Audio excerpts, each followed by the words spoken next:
اللہ اکبر. میں صرف حدیث سنا رہا ہوں, ایک صحیح ان کی حدیث سیاستہ کی حدیث, اور یہ حدیث سننا. سالبہ نامی ایک شخص کی حدیث ہے, بس یہ 2 منٹ کی حدیث سن لیں تو توجہ دیجیے گا. سالبہ نامی ایک شخص تھا, بہت غریب فقیر, سرکار کے دربار میں بیٹھا رہتا تھا, مسجد میں کوئی کام نہیں, غریب تھا, وہیں کھانا کھا رہا ہے. اس کو امیروں کو دیکھتا نا تو بڑا دل للچاتا, کاش میرے پاس بھی مال ہو. اور حضور کو کہتا ہے یا رسول اللہ صلی اللہ علیہ وسلم دعا کرو نا, تھوڑا مال آ جائے تو میں بھی آپ کی خدمت کر سکوں, میں بھی اسلام کی خدمت کر سکوں. یہ نبی علیہ السلام چھوڑ رہنے دے بھائی, اچھا ہے تو یہاں. وہ بہت ایک دن تو رو پڑا, میرے لیے بھی دعا کرو نا, کچھ مال ہو تو میں بھی آپ کے آگے اتنی خیرات کروں, یوں کروں, یہ کرتے ہیں سب, میں بھی لاؤں صدیق اکبر کی طرح مال. یہ اچھا, تو سرکار نے ہاتھ اٹھا لیے دعا کے لیے ہاتھ اٹھا لیے. واہ واہ.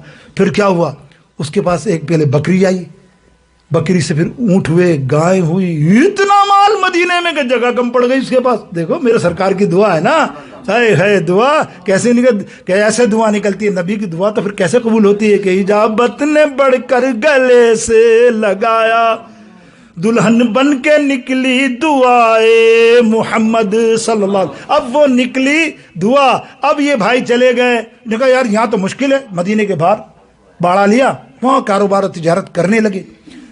اب پہلے کیا تھا آپ نے دیکھا, لوگ صحابہ انہیں مسجد کی کبوتری کہتے تھے, مسجد سے جانا ہی نہیں نا, 5 ٹائم نماز کے علاوہ مسجد میں ہی رہنا.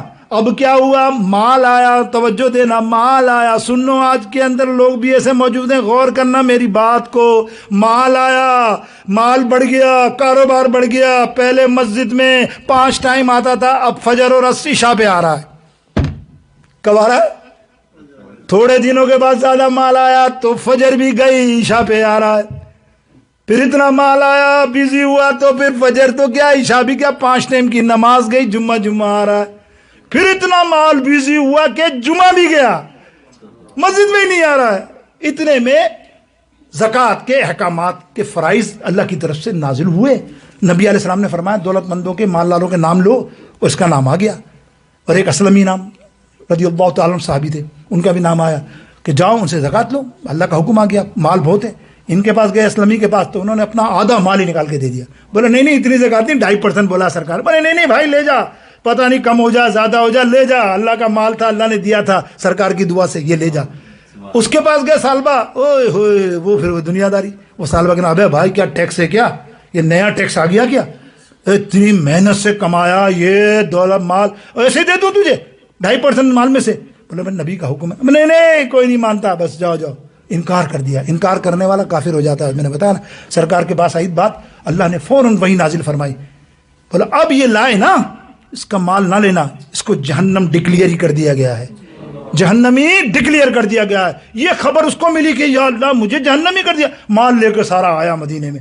سرکار نے بولا لے جا, منہ پھیر لیا سرکار نے, لے جا. جس پہ اللہ راضی نہیں اس پہ محمد کیسے راضی ہو سکتا, نہ چاہیے تیری زکوٰۃ.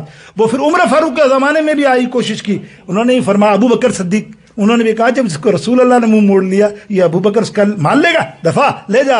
عمر نے بھی منہ موڑ لیا, اس سے نہیں لی زکوٰۃ کا مال, اور مر گیا آخر کے اندر وہ اسی حالت میں. بس تو میں نے کیا کہا کہ وہ نظر جس, ہمارا کیا اعتقاد ہے, نبی کے گستاخ کو چائے بھی پی لیتے ہیں, بوتل بھی پی لیتے ہیں, کھانا بھی کھا لیتے ہیں. ارے بھائی کیا یار ہوتا ہے, اس سے کیا فرق پڑتا ہے؟ تم لوگوں نے فرقہ واریت پھیلا دی.